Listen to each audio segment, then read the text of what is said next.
চলতি মাসের 9 ও 10 তারিখ রাতে ভারতের সামরিক স্থাপনা লক্ষ্য করে হামলা চালায় পাকিস্তান। তারা দাবি করে হাইপারসনিক ক্ষেপণাস্ত্রে ভারতের S-400 ব্যবস্থাও ধ্বংস করা হয়, যদিও সেই দাবিকে অস্বীকার করেছিল ভারত। এবার পাকিস্তানের দাবিকে মিথ্যে প্রমাণ করে আকাশ প্রতিরক্ষা ব্যবস্থা S-400-এর সামনে দাঁড়িয়ে সন্ত্রাসবাদের বিরুদ্ধে আঙুল তুললেন ভারতের প্রধানমন্ত্রী নরেন্দ্র মোদী।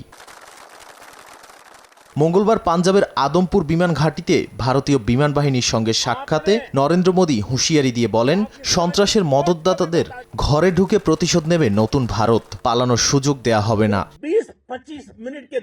তিনি আরও দাবি করেন, মাত্র 20-25 মিনিটে লক্ষ্যভেদ করে প্রতিক্রিয়াশীল জঙ্গি ঘাঁটিগুলো ধ্বংস করে ভারতীয় বিমান বাহিনী। সাহস আর আধুনিক প্রযুক্তির মিশ্রণই সেনাদের পার্থক্য গড়ে দিয়েছে বলেও জানান তিনি।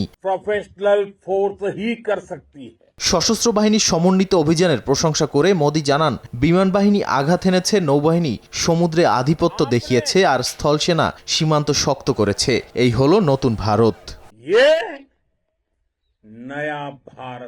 অপারেশন সিঁদুরের সময় পাকিস্তান থেকে ছোড়া ড্রোন ও ক্ষেপণাস্ত্র ভারতীয় প্রতিরক্ষা ব্যবস্থা ঠেকিয়ে দেয় বলে জানায় নয়াদিল্লি। এরপর পাল্টা আঘাতে পাকিস্তানের অভ্যন্তরে সামরিক স্থাপনায় হামলা চালায় ভারত। নাদিম মারজান, সময় সংবাদ।